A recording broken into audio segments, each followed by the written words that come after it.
దేవుని నామానికి స్తోత్రములు. చేరికుడి వచ్చిన మీ అందరికీ కూడా వందనాలండి. దేవుని యొక్క వాక్య భాగమును ధ్యానం చేసుకున్నాం. 121వ దావీదు కీర్తన, 121వ దావీదు కీర్తన 4వ వచన భాగమును ఒక్కసారి ధ్యానం చేసుకున్నాం. ఇశ్రాయేలును కాపాడువాడు కునుకడు, నిద్రపోడు, యెహోవాయే నిన్ను కాపాడువాడు. ప్రార్థన చేద్దామండి. స్తోత్రము స్తోత్రము స్తోత్రము నాయనా, ప్రేమ నమ్మకమైన తండ్రి, పరిశుద్ధుడా, జీవాధిపతి, అద్వితీయ దేవ, కృపా సత్య సంపూర్ణుడవు, ఉన్నవాడవు, అనువాడవు నీవే ప్రభువా.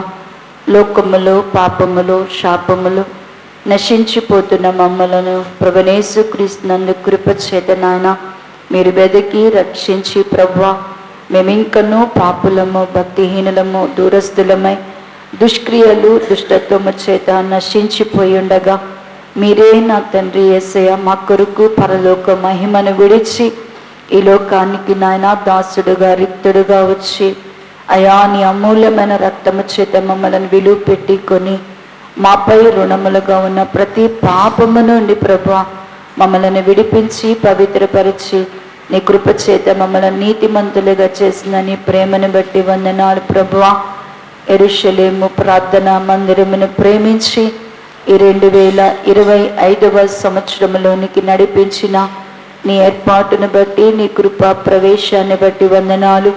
నీ స్వరక్తమిచ్చి స్వాస్థ్యముగా ఉండడానికి ఎన్నుకొనబడిన సంఘము పెళ్లి కుమార్తె వలె నాయన పెళ్లి కుమారుని కొరకు అలంకరింపబడు పరిశుద్ధమైన పవిత్రమైన కన్యకగా మమ్మల్ని నీ కొరకు అలంకరించి సిద్ధపరచుకొనుటలో మా ఆత్మలకు కాపరిగా అధ్యక్షులుగా మీరుండి లోకములో నుండి మమ్మల్ని అన్ని విషయములలో ప్రత్యేకపరిచి శరీర సంబంధులముగా కాక ఆత్మ సంబంధులముగా, ఆత్మ సంబంధమైన బిడలముగా నాయన నీ కొరకు జీవించగలిగిన కృపను దయచేయండి అయా. సంవత్సరాదిలో మొదటి మాసము ప్రభు బలను సమీపించిన మేము నాయన అయోగ్యముగా తిని త్రాగువారము కాక నాయన నీవు మాలో నిలిచి ఉండనట్లుగా, మేము నీ యందు నిలిచి ఉండనట్లుగా తండ్రి కుమారులు ఎలాగున ఏకమై ఉన్నారో మేమును నీ ఆత్మ ద్వారా నీలో ఐక్యపరచబడిన వారమై ఒక్క అడుగు జాడలో నడుచుట కొరకు నీ పరిశుద్ధ సహవాసములో నిలిచిన వారమై క్రీస్తు యొక్క శరీరంలోని అవయములుగా నాయన మేమందరము కూడా నీలో చక్కగా అమర్చబడి శిరస్సును హత్తుకోగలిగిన సంఘముగా, శిరస్సును హత్తుకొని నాయన మేము వృద్ధి నందగలిగిన సంఘముగా ఉండడానికి కృప దయచేయండి. వాక్య భాగములో నుండి మాతో మాట్లాడండి. మానవుని స్వరాన్ని, జ్ఞానాన్ని, ఆలోచన తలంపును కొట్టివేసి పరిశుద్ధాత్మ ద్వారా మా ఆత్మలకు అవసరమైనటువంటి జీవాహారముతో మమ్మల్ని బలపరిచి నడిపించమని నజరేయుడును ప్రియరక్షకుడనే అతి పరిశుద్ధ నామములో అడిగి ప్రార్థించి పొంది ఉన్నాము తండ్రి, ఆమేన్. అందరికీ వందనాలండి.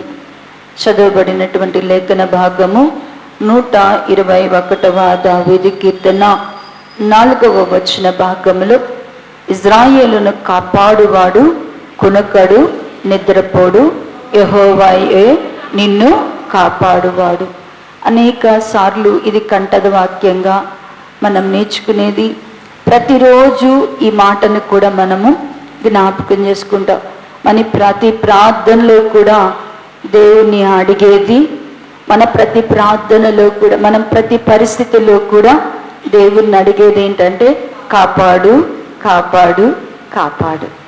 దేవుణ్ణి ఎప్పుడు కూడా మనం దేవుణ్ణి ఏం కోరుకుంటామంటే దేవుణ్ణి కాపాడమనే కోరుకుంటాం. ఎందుకంటే దేవుడు కాపాడకపోతే మనకి క్షేమము లేదని మనకి బాగా తెలుసు. దేవుడు మనల్ని కాపాడకపోతే మనకి సురక్షితముగా ఉండలేమని తెలుసు. కీర్తనకారుడు కూడా ఈ యాత్రా కీర్తన రాసేటప్పుడు ఈ విషయాన్ని చాలా ఈ 121వ కీర్తనలోని దేవుని యొక్క కాపుదలను గూర్చి చాలా చక్కగా వివరించడము జరిగి ఉన్నది. జరిగిస్తూ అక్కడ ఒక మాట మనం చదువుకున్న లేఖన భాగంలో ఇజ్రాయేల్ను కాపాడువాడు కునుక్కడు నిద్రపోడు అంటూ, ఇజ్రాయేల్ను కాపాడే దేవుడు ఎలాంటి వాడు అంటేనంట, మనల్ని కాపాడే దేవుడు ఎలా ఉన్నాడో చెప్తున్నాడు. మనల్ని కాపాడుట కొరకంట దేవుడు ఏం చేయటలేదంట, కునుకక నిద్రపోవటలేదంట. అంత మాత్రమే కాక అది ఇజ్రాయేలుకు మాత్రమే కాదు, నిన్ను కూడా యెహోవాయే కాపాడుతాడు, నిన్ను కూడా ఆయనే కాపాడుతాడు. మనము ఈ కాపాడుబడుట అనేటువంటి మాటని అనేకమైనటువంటి సందర్భాల్లో వాడుకుంటాం.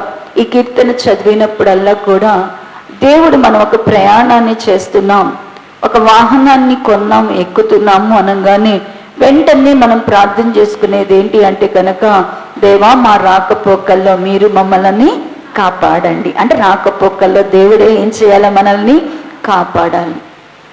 మనం ఇంటిలో ఉన్నాం, మన ఇంటిలో మనకి భయం వచ్చింది, అప్పుడు మనం చేసుకునే ప్రార్థన ఏంటంటే, యెహోవా నువ్వు ప్రాకారంలో కావాలి ఉండని ఎడల నువ్వు కాపాడకపోతే మనకి వెంటనే 127వ దావీదు కీర్తన గుర్తొచ్చేస్తుంది. యెహోవా ఇల్లు కట్టించిన ఎడల దాన్ని కట్టువాడు ప్రయాసవద్దా. అలాగే ఆయన ప్రాకారంలో కావలి కాయకపోతే, ఆయన ప్రాకారంలో ఆయన కాపుదల లేకపోతే మాకెంతమంది కావలి వారు మేలుకున్నా కూడా ఏమైంది అంట, ప్రయాసమే అంటారు. కాబట్టి ఇంటిని దేవుడు కాపాడకపోతే, మన ప్రాకారాల్లో దేవుడు కావలి కాపాడకపోతే మనకి కాపుదల లేదు.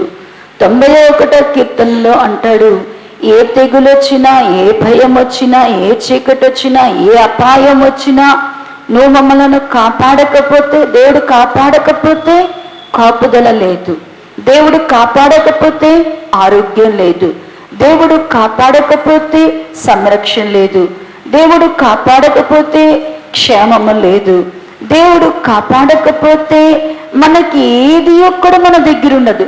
కాబట్టి ఇది అన్ని పరిస్థితులలో దేవుని యొక్క కాపుదల అనేటువంటి దానిని మనం ఏం చేస్తూ ఉంటాం, ధ్యానం చేస్తూ ఉంటాం. ఆ ధ్యానం చేస్తూ ఆ వాగ్దానాన్ని మనం ఏం చేస్తాము అంటే కనుక ఎత్తి పెట్టి ప్రార్థన చేసుకుంటూ ఉంటాం. ఎందుకంటే దేవుడు కాపాడడము అనేది దేవుని పిల్లలకి చాలా అవసరము. దేవుడు కాపాడబడాల. ఇప్పుడు అందుకనే ఎక్కడికైనా మనం ఏదైనా చేసేటప్పుడు కూడా మనకి ఎప్పుడు దేని బట్టి ధైర్యం ఉంటుందంటే, దేవుడు ఆదికాండం 28వ అధ్యాయ భాగంలో లాబాను గారి దగ్గరికి యాకోబు గారు ప్రయాణం చేసేటప్పుడు కూడా దేవుడు ఏం వాగ్దానం ఇచ్చాడు అంటే గనక, నువ్వు వెళ్ళిన దేశంలో నేను నిన్నేం చేస్తానంటున్నాడు, కాపాడతాను అని దేవుడు ప్రమాణం చేస్తున్నాడు. దేవుడు కాపాడబట్టి, దేవుడు కాపరిగా తోడై ఉండబట్టే దావీదు గారు కానీ, ఆ యాకోబు గారు కానీ, దానియేలు గారు కానీ వీళ్ళందరూ కూడా ఎలా ఉన్నారు అంటేనంట, క్షేమంగా ఉన్నారు. ప్రియులారా, ఇప్పుడు మనం ఎందుకు ప్రభు బలను సమీపించేటప్పుడు ఈ మాటను ఎందుకు పరిశుద్ధాత్మ దేవుడు మాట్లాడుతున్నాడు? ప్రభు బలని సమీపిస్తున్నా మనము ఎందుకు ఇది ధ్యానం చేస్తున్నాం? ప్రభు బల అనేది ఆత్మ సంబంధమైనది కదా. దేవుని రాజ్యానికి చేరవలసినటువంటి మనము, పరిశుద్ధపరచబడి దేవుని కొరకు సిద్ధపడవలసిన మనకు ఈ కాపాడబడుట అనేది దేనికి అవసరం? ఈ కాపాడబడుట అనేది బల్లకి వెళుతున్న మనకి ఎందుకు అవసరం? మనం ఎందుకు ఈ మాటతో పరిశుద్ధాత్మ దేవుడు మనతో మాట్లాడుతున్నాడు? మనము రాకపోకల్లోనూ, మన ప్రయత్నాలలోనూ, మనమున్న స్థితిగతులలోనూ, మన ఆరోగ్య పరిస్థితులలోనూ కాపాడు ప్రభువా అని ప్రార్థన చేసే మనము, కాపాడు ప్రభువా అని ధ్యానం చేసే మనము ప్రభు బళ్ళకు వచ్చేటప్పుడు ఈ కాపాడబడుట అనేది ఎందుకు మనకు అవసరము? ఇది ఇంకా దీని యొక్క లోతు, దీని పరిమాణం ఏమై ఉన్నది? ఎక్కడ మనము కాపాడబడాల? ఈ విషయంలో మనకి కాపాడబడుట అనేది అవసరమైనది. దేవుడు ఏ విషయంలో మనల్ని కాపాడాలి? ఈ మాటని ధ్యానించే ముందు దేవుడు మనల్ని ఎలాగున కాపాడుతాడు? దేవుడు మనల్ని ఎలా కాపాడుతాడు అంటే, కాపరి మందను ఎలా కాపాడుకుంటారో, ఒక గొర్రెల కాపరి తన మందను ఎలా కాపాడుకుంటాడో, మన దేవుడు కూడా మనల్ని ఏం చేస్తాడంట, అలానే కాపాడుకుంటాడు. అంటే దేవుడు మనల్ని కాపాడేటప్పుడు ఆయన ఎలా ఉంటాడు అంటే కనుక, గొర్రెలను మరి ఎలాగున కాపరి ఏం చేస్తాడు అంటేనంట, ఆ గొర్రెలను మరి క్రూర మృగాలకు చిక్కకుండా, క్రూర జంతువులకు చేరకుండా వాటిని ఏం చేస్తాడు అంటేనంట కాపాడుకుంటాడు. అలాగే మన దేవుడు కూడా మంచి కాపరిగా ఉండి మనల్ని ఏం చేస్తాడు అంటేనంట కాపాడుతాడు. దేవుడు ఇంకా ఎలా మనల్ని కాపాడుతాడంటే, పక్షులు తన పిల్లలను కాపాడుకున్నట్లుగా. యెషయా గ్రంథము 31వ అధ్యాయంలో ఉంటది. ఆయన మనల్ని ఎలా కాపాడుకుంటున్నాడు అంటే చూడండి, యెషయా గ్రంథము 31వ అధ్యాయ భాగము, యెషయా గ్రంథము 31వ అధ్యాయము 5వ వచన భాగమును చూస్తే, పక్షులు ఎగురుచు తన పిల్లలను కాపాడునట్లు సైన్యములకు అధిపతి యెహోవా యెరూషలేమును కాపాడును. చాలండి, దేవుడు ఎలా మనల్ని కాపాడుకుంటున్నాడు అంటేనంట, పక్షులు తన పిల్లలను కాపాడుకున్నట్లుగా మన దేవుడు కూడా మనల్ని ఏం చేస్తున్నాడంట, కాపాడుకుంటున్నాడంట. పక్షి పిల్లలను కాపాడుకున్నట్లుగా దేవుడు మనలను కూడా కాపాడుతున్నాడు. దేవుడు ఇంకా మనల్ని ఎలా కాపాడుకుంటున్నాడు అంటే చూడండి, 120 యెషయా గ్రంథం 27వ అధ్యాయము 27వ అధ్యాయము 3వ వచన భాగమును చదివితే, యెహోవా అను నేను దాన్ని కాపు చేయుచున్నాను, ప్రతి నిమిషము దానికి నీరు కట్టుచున్నాను, ఎవడనూ దాని మీదికి రాకున్నట్లు దివారాత్రము దానిని కాపాడుచున్నాడు. ఎలాగున్నా వ్యవసాయకుడు తన యొక్క పొలమును కాపాడుకుంటాడు, ఒక తోటను యజమానుడు ఎలా కాపాడుకుంటాడో, ఆ తోటమాలి ఎలా కాపాడుకుంటాడో, దేవుడు కూడా మనల్ని ఏం చేస్తున్నాడంట, దివారాత్రము కూడా ఏం చేస్తున్నాడంట, దేవుడు మనల్ని కాపాడుతున్నాడు. ఒక తోటమాలిలాగా కాపాడుకుంటున్నాడు, ఒక కాపరిలాగా దేవుడు ఏం చేస్తున్నాడంటే మనల్ని మందలను గొర్రెల కాపరి తన మందలను కాపాడుకున్నట్లుగా దేవుడు ఏం చేస్తున్నాడంటే మనల్ని కాపాడుతున్నాడు. పక్షులు తన పిల్లలను కాపాడినట్లుగా దేవుడు ఏం చేస్తున్నాడంటే మనల్ని కాపాడుతున్నాడు. అంటే మరి ఇజ్రాయేలును కాపాడే దేవుడు కునుకక నిద్రపోక దివారాత్రులు కూడా దేవుడు మనల్ని ఏం చేస్తున్నాడు అంటేనంట కాపాడుతున్నాడు. ఎందుకు దేవుడు మనల్ని కాపాడుకుంటున్నాడు? ఎందుకు దేవుడు మనల్ని కాపాడుతున్నాడు? ఎందుకు దేవుడు ఒక తోటమాలిలాగా కాపాడుతున్నాడు? ఎందుకు ఒక పక్షిరాజులాగా మనల్ని దేవుడు కాపాడుకుంటున్నాడు? ఎందుకు మంద కాపరిలాగా దేవుడు మనల్ని కాపాడుతున్నాడు? ఎందుకు ఈ కాపుదల మన ప్రయాణాలకేనా, మన ఆరోగ్యం కొరకేనా, మన యొక్క అభివృద్ధి కొరకేనా? ఈ కాపుదల ఎందుకొరకు? ఈ కాపుదలను మనం కాపాడ ప్రభు అని ఏటి కోసం అడుగుతాం? ఇంకెంతకు మించి ఏమైనా అడుగుతామా చెప్పండి? అయ్యా నా ప్రయాణంలో కాపాడు అంటావు, నా ఆరోగ్యాన్ని కాపాడు అంటావు, మా ఆస్తిని కాపాడు, మా పిల్లల్ని కాపాడు అంటావు. ఇంకా ఇంతకు మించిన కాపాడమని, నాకు ఇంతకు మించిన కాపుదల కావాలని ఎప్పుడైనా నువ్వు ప్రార్థన చేసావా? ఇంతకు మించినటువంటి కాపుదల దేవుని సంఘానికి, దేవుని పిల్లలకు అవసరము అని ఎప్పుడైనా నువ్వు యోచన చేసావా? ఎందుకు ఇంతకు మించినటువంటి మన ఆరోగ్యానికంటే, మన యొక్క క్షేమము కంటే, మనకున్నటువంటి ప్రయాణాల కంటే, ఇంతకంటే మనకి కాపుదల ఇంకా ఏమి అవసరమైనది? ఇంతకు మించినటువంటి కాపుదల ఏది మనకి కావాలి అంటే చూడండి ప్రియులారా, అదే జ్ఞాపకం చేసుకున్నాం.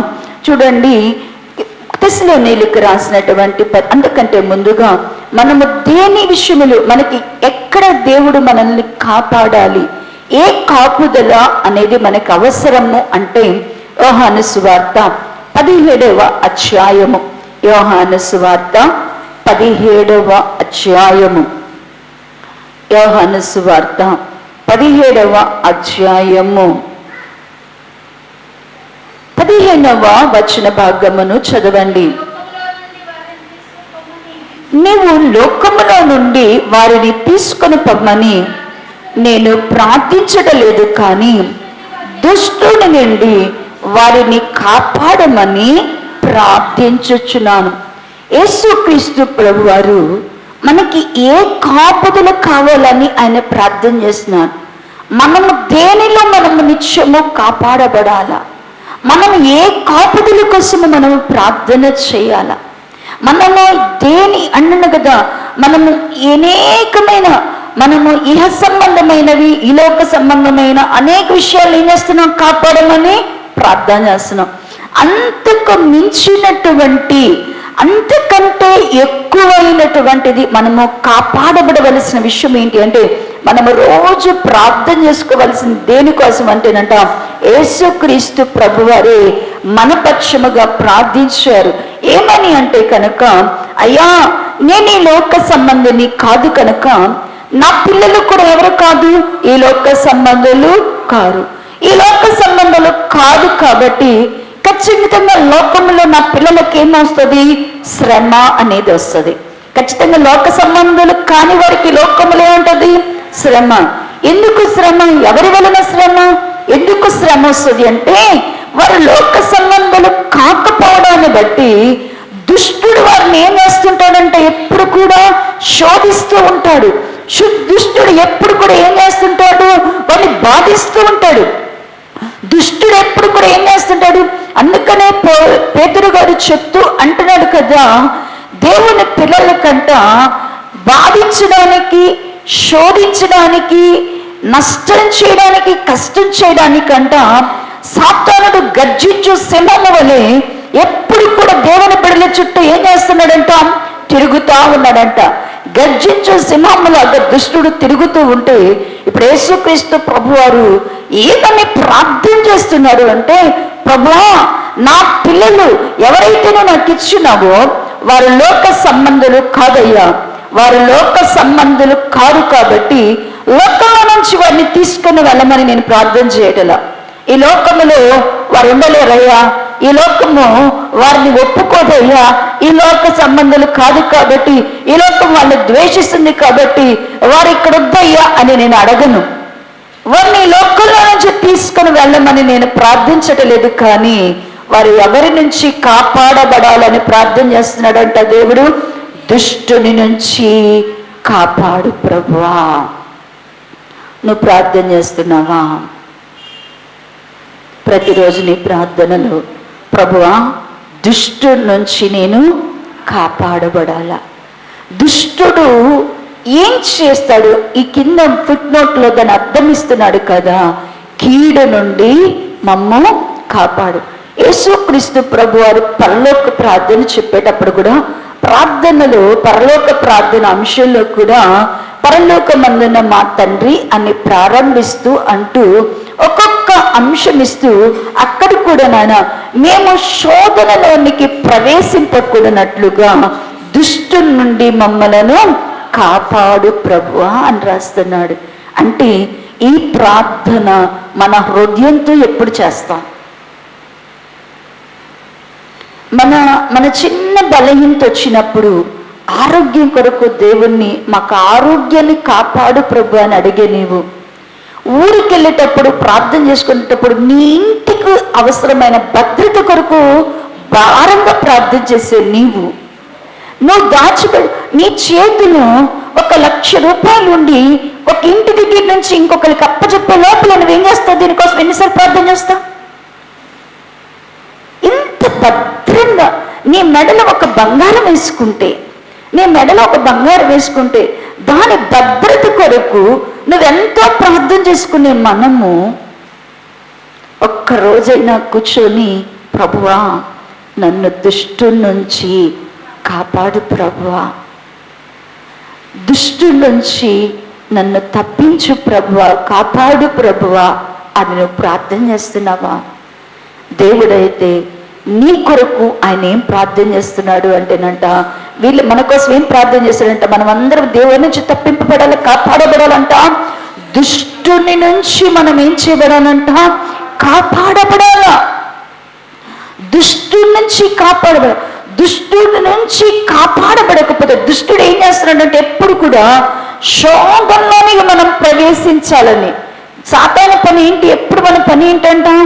మనం శోధంలోనికి వెళ్ళాలా, కీడులో ఉండాలా. మనకి ఎప్పుడు మనం ఏం చేసేవాళ్ళలో ఉండాలా? లోపల ఉన్నాము కాబట్టి మనము కీడులో పడాలా, కీడు చేసేవారంగా ఉండాలా, కీడులో ఉండాలా. చూడండి, అందుకని యాకోబు గారు యోసేపు గారితో సాక్ష్యం ఇస్తూ యోసేపు గారి దగ్గరకు వచ్చేసాడు. యాకోబు గారు యోసేపు గారి దగ్గరకు వృద్ధాప్యంలో వచ్చాడు. 2 కుమారులను తీసుకొని తండ్రి దగ్గరికి వెళ్ళాడు యోసేపు గారు. అప్పుడు చెప్తున్నాడు, చూడండి, ఆదికాండము 50, ఆదికాండము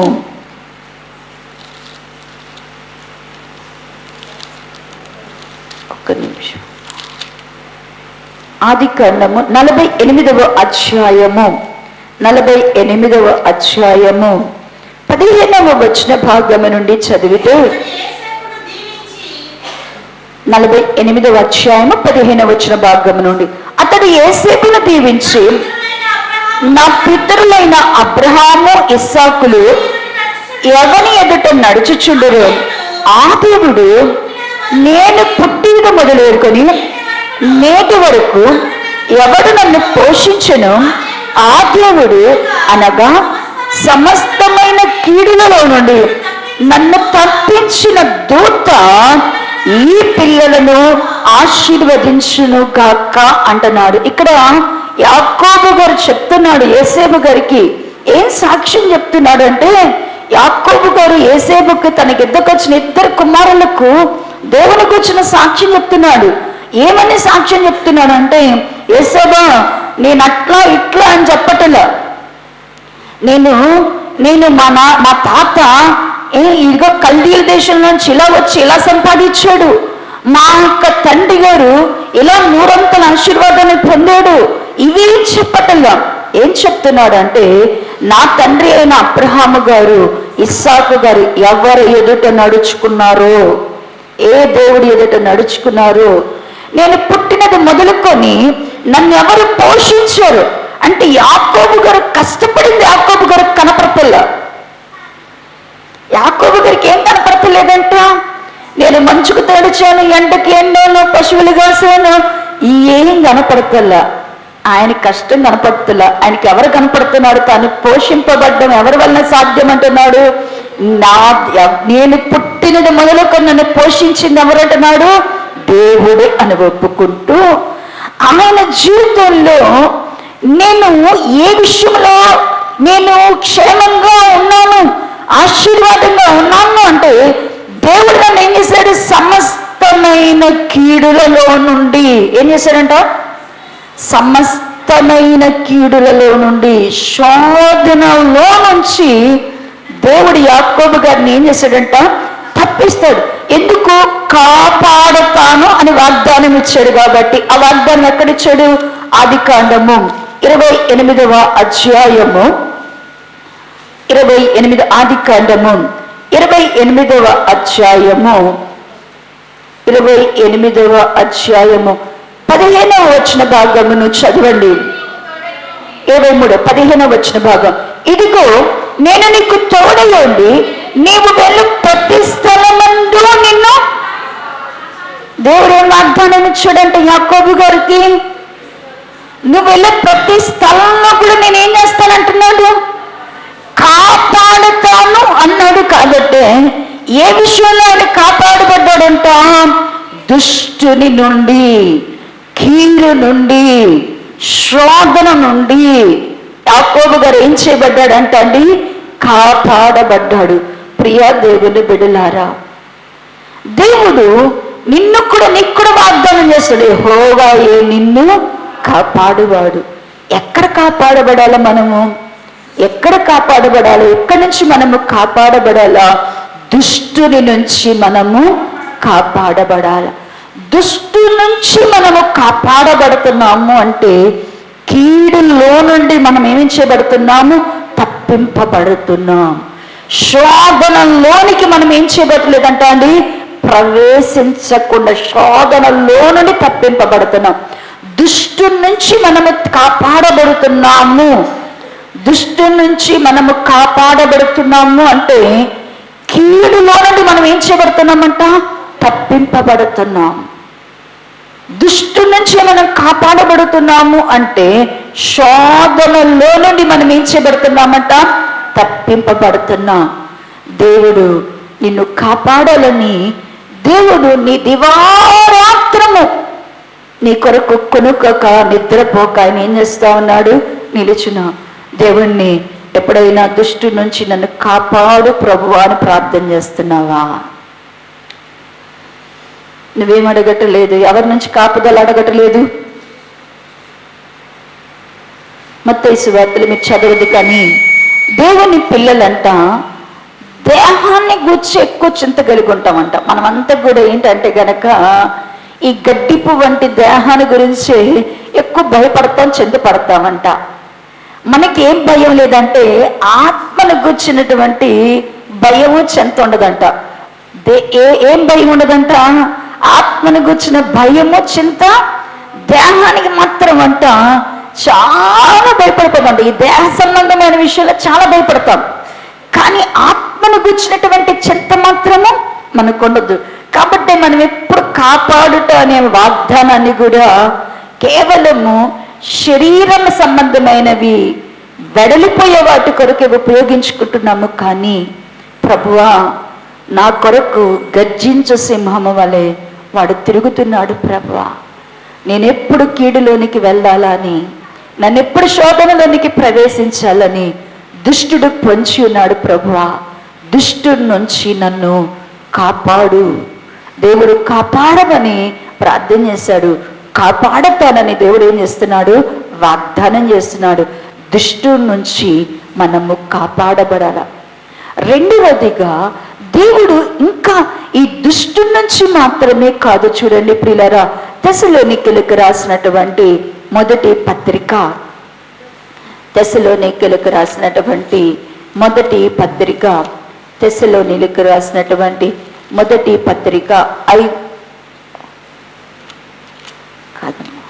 రెండవ పత్రిక, క్షమించండి, తెస్సలోనికీయులకు రాసినటువంటి రెండవ పత్రిక 3వ అధ్యాయము 3వ వచన భాగమును చదివితే తీసిరమ్మా. 189వ పేజీ, 189వ పేజీ, 2వ తెస్సలోనికీయులకు రాసిన పత్రిక 3వ అధ్యాయము 3వ వచన భాగమును చదివితే, అయితే ప్రభు నమ్మదగిన వాడు, ఆయన మిమ్మల్ని స్థిరపరిచి దుష్టత్వము నుండి కాపాడును. దేవుడు ఇంకెక్కడ కాపాడుతాడంటండి?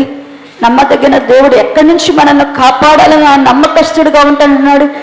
ఒకసారి నేను నమ్మదగిన వాడను అంటే మనం నమ్మదగిన వాడిని ఏ పదాలు పాడుకుంటాం, దేనికి అన్వయించుకుంటూ ఉంటాం? నాకు ఒక్కసారి అనిపిస్తుంది, మనకి ఏదైనా అడిగితే అడుగుడి మీకు ఇయ్యబడు అని మనం అన్నీ కూడా రాళ్లను పావుల్ని ఇట్లాంటి తేళ్లను కోరుకొని ఏమంటాం? అయ్యా అడుగుడి మీకు ఇయ్యబడును అని వాగ్దానం చేసావుగా, నువ్వు నమ్మదగిన దేవుడుగా అంటావు. ఈ నమ్మకస్తుడు, ఆయన నమ్మకత్వాన్ని, నమ్మదగిన వాడు అనే మాటలను మన కోరికలకి ఏం చేస్తాం? నువ్వు నమ్మదగిన వాడు కదా అంటావు. కానీ దేవుడు ఏ విషయంలో ఆయన నమ్మదగిన వాడని అని చెప్పుకున్నాడంటే, ఆయన ఏ విషయంలో ఆయన నమ్మదగిన వాడిని అని చెప్పాడు? మీరు ఎప్పుడైనా ఆలోచించారా? వాగ్దాన విషయంలో ఆయన నమ్మదగిన వాడు అంటున్నాడు కదా. క్రీస్తుతో సహవాసానికి పిలిచిన వాడు నమ్మదగిన వాడు. ఇక్కడ అన్నాడు కదా, దుష్టత్వము నుండి మిమ్మల్ని తప్పించుటలో ఆయన, అంటే దేవుని చేత మనము స్థిరపరచబడుతున్నాము అంటే ఆయన మనల్ని ఎక్కడ కాపాడాలనుకుంటున్నాడు? ఎక్కడి నుంచి మనల్ని కాపాడాలనుకుంటున్నాడు? ఒకటి దుష్టు నుంచి కాపాడాలనుకుంటున్నాడు, దుష్టత్వములో నుండి మనల్ని ఎంత అంటే దుష్టత్వ దుష్టత్వము చేయకుండా, కీడు మనము చేయకుండా, పాపము మనము చేయకుండా, దురాలోచనలు మనం పడిపోకుండా, మనము చెడ్డ వాటిని అపేక్షించకుండా, దుష్టత్వం చేయకుండా కూడా దేవుడు మనల్ని ఏం చేయగలంటండి? కాపాడగలడు. తప్పు చేయకుండా, కీడు చేయకుండా, పొరపాటు చేయకుండా, బంధకాల్లో పడకుండా, దుష్టుని ఆలోచనల్లో మనల్ని నెరవేర్చకుండా కూడా దేవుడు ఏం చేయగలడంటండి? మనలను కాపాడగలడు. ఈ కాపరిని ఇక్కడి దాకా వాడుకోవటంలా, కాపరత్వాన్ని ఎక్కడి దాకా వాడుకోవటం లేదు. ఎక్కడి దాకా ఆయన కాపుదల కావాలా? మనకి కాపుదల అనేది ఎక్కడి దాకా వాడుకుంటున్నాం? ఎప్పుడైనా కూర్చొని ప్రభువా దుష్టత్వము నుండి నన్ను కాపాడు, దుష్టత్వము నుండి నువ్వు కాపాడబడుతున్నావు అంటే కీడు చేయకుండా నువ్వు అడ్డగింపబడుతున్నావు, పాపము చేయకుండా తప్పింపబడుతున్నావు, అపవాది యొక్క ఉరిలోనికి పడిపోకుండా తప్పింపబడుతున్నావు, దాని గాలానికి నువ్వు చిక్కకుండా తప్పింపబడుతున్నావు, దాని ఎరక్కి నువ్వు దొరకకుండా ఏమైపోతావంటండి? తప్పింపబడతావు.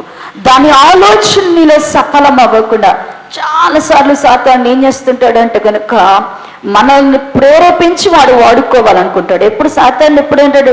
వాడు ఎప్పుడైనా డైరెక్ట్గా పనిచేస్తాడు మనల్ని? సాతానుడు ఎప్పుడు డైరెక్ట్గా ఏం పని చేస్తాడు? డైరెక్ట్గా ఎప్పుడు చేస్తాడు? ఆయన మెహదీను యుద్ధం అందే పనిచేస్తాడు. డైరెక్ట్గా అపవాది ఎప్పుడు ఉంటేనంట ఆయన 2 ఒలివకుండా 2గా జీలినప్పుడు అప్పుడు యుద్ధానికి వస్తాడు సైన్యంతో కూడా. ఆడెప్పుడు రహస్యం చేసేవాడు. మరి ఇప్పుడు వాళ్ళు ఎట్ట చేస్తాడు? మనల్ని పాపము మనల్ని చేసేటట్లుగా ఏం చేస్తాడు? ప్రేరేపించే శక్తి కలిగిన వాడు. వాడు ఏం చేస్తాడు? వాడికి ఏముందంట? వాడు ప్రేరేపించే శక్తి మనకుంది. మన మనస్సును, మన శరీరంలో ఉన్న కోరికలను బట్టి వాడు ఏం చేస్తాడంటే మనం అవిధేయులుగా ఉన్నట్లుగా ఏం చేస్తాడంటే మనల్ని ప్రేరేపిస్తాడంట. ఆ ప్రేరేపణ నుంచి మనం తప్పింపబడమే దుష్టత్వము నుండి ఏం చేయడం అంట? మానుకోవడం అంట.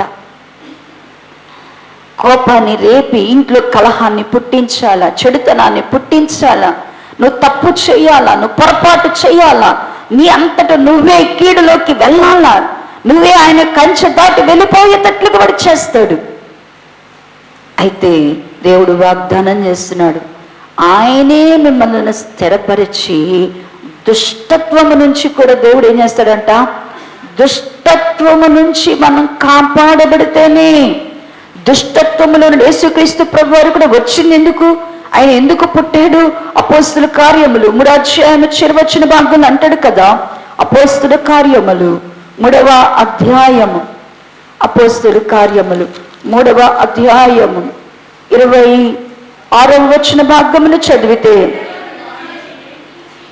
106వ పేజీ, దేవుడు తన సేవకుని పుట్టించి మీలో ప్రతి వానిని వాని దుష్టత్వము నుండి మళ్లించుట వలన మిమ్మల్ని ఆశీర్వదించుటకు ఆయనను మొదట మీ వద్దకు పంపెనని చెప్పాను. యేసుక్రీస్తు ప్రభువారిని ఎందుకు పంపారంట?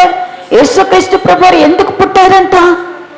మనల్ని మొట్టమొదట మనం అందరం ఎక్కడున్నామంట? ఏ స్థితిలో ఉన్నామంట? దుష్టత్వములో ఉన్నాం. మనందరి స్వభావంలో ఏముందంట? మనందరం పరిశుద్ధులం కాదండి. మనందరిలో ఏముందంటే, మన స్వభావంలో ఏముందంట? దుష్టత్వం ఉంది. దుష్ట మనసు కలిగిన వారంగా ఉన్నాం, దురభిప్రాయాలు కలిగిన వారంగా ఉన్నాం, చెడుతనము, చెడు ఆలోచనలు కలిగిన, చెడుకు ప్రేరేపింపబడే వారు ఉన్నాం. ఇలాంటి దుష్టత్వములో నుండి మనల్ని మరలించడానికి యేసుక్రీస్తు ప్రభువారిని మన కొరకు పుట్టించారు తండ్రి యొక్క దేవుడు. ఇప్పుడు యేసుక్రీస్తు ప్రభువారు మనల్ని ఏ విషయంలో కాపాడుతారని మనకి వాగ్దానం చేస్తున్నారు. నమ్మదగిన వాడుగా అన్నాడు కదా. ఏ తండ్రి యొక్క దేవుణ్ణి అడగమంటున్నాడు. మనం దేని నుంచి కాపాడాలని ప్రార్థన చేస్తున్నాడు. అయ్యా, వీళ్ళని లోకంలో తీసుకొని వెళ్ళొద్దు, కానీ వీళ్ళు దుష్టి నుంచి తప్పింపబడాల, కాపాడబడాల. నా పిల్లలు దుష్టత్వములో నుండి ఏం చేయబడాలి అంటే కనుక తప్పింపబడాల. దుష్టత్వములో నుంచి కాపాడడానికి యేసుక్రీస్తు ప్రభువారు వచ్చారు. దుష్టు నుంచి కాపాడబడాలా, దుష్టత్వముల నుంచి కూడా మనం ఏం చేయబడాలంట, కాపాడబడాలా. ఇంకా దేవుడు ఎక్కడ మనకి కాపాడాలని కోరుకుంటున్నాడు, ఎక్కడ ఆయన మనకి కావలివానిగా ఉండాలని కోరుకుంటున్నాడు, ఎక్కడ ఆయన మనకి కాపరిగా ఉండాలని కోరుకుంటున్నాడు, ఏ పరిస్థితిలో ఆయన కాపుదల మనకి అవసరమని చెప్తున్నాడు, ఇంకా ఎక్కడ మనకి కాపాడబడాలా, ఎక్కడ కాపాడబడాలి మనం, నువ్వు ఆలోచన చేస్తున్నావా?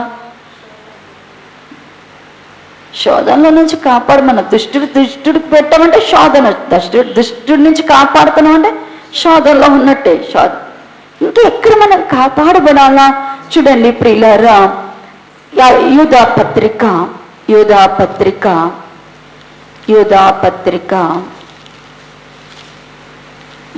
పత్రిక ఒకే అధ్యాయం ఉంటుంది, 24వ వచన భాగమును చూడండి.